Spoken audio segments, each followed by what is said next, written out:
ఉల్లిపాయ కారము, దానికోసము ఫస్ట్ ఇట్లా దొడ్డుగా జీలకర్ర కొంచెం, దాని తర్వాత ఇట్లా ఎల్లిపాయలు దంచుకోవాలి. మన దగ్గర రోకలు ఉంటే దాంట్లో వేసి కూడా ఇలా కచ్చబచ్చ దంచుకోవచ్చు, లేకపోతే ఇట్లా చిన్న దాంట్లో కూడా దంచి. ఇప్పుడు చల్లగా ఉంది కదా వెదరు, సర్ది జ్వరము దగ్గు ఇవన్నీ వస్తూ ఉంటాయి కదా, ఇలాంటివి చేసుకొని వేడివేడి అన్నంలో ఫస్ట్ తింటే చాలా బాగుంటుంది.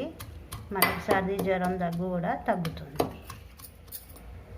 ఇట్లా కచ్చబచ్చ దంచుకున్న దాంట్లో మనకి ఇట్లా కావాల్సిన కారం వేసుకోవాలి. ఆ తర్వాత కొద్దిగా పసుపు వేసుకోవాలి. ఇప్పుడు ఇలా ఇది పొడి అయిన తర్వాత, ఇట్లా మంచిగా పొడి అయిన తర్వాత ఇందులో మనకు కావాల్సిన వేసుకొని కొంచెం మెత్తగా దంచుకోవాలి.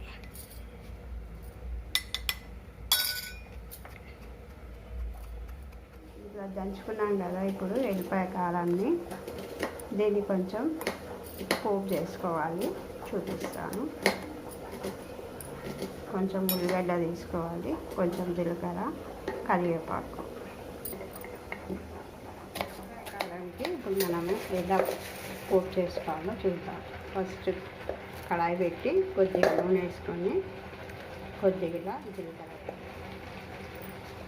తర్వాత కలమాకు వేసుకోవాలి.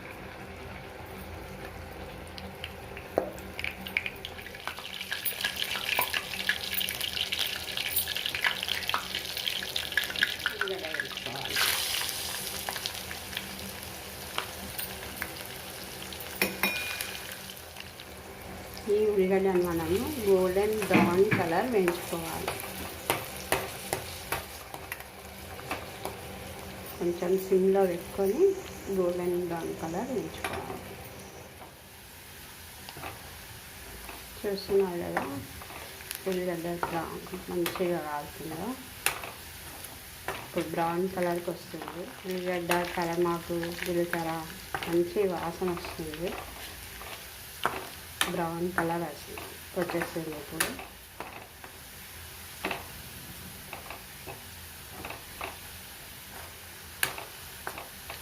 ఒకసారి మీరు కూడా ట్రై చేసి చూడండి, మీ కామెంట్.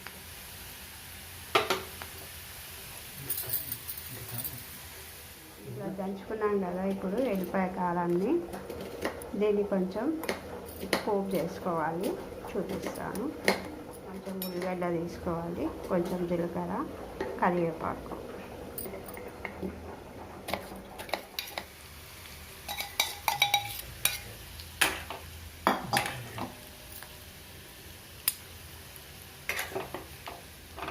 ఇప్పుడు మన దంచి పెట్టుకున్న ఎల్లిపాయ కారము ఇట్లా వేసి ఇందులో కలుపుకోవాలి.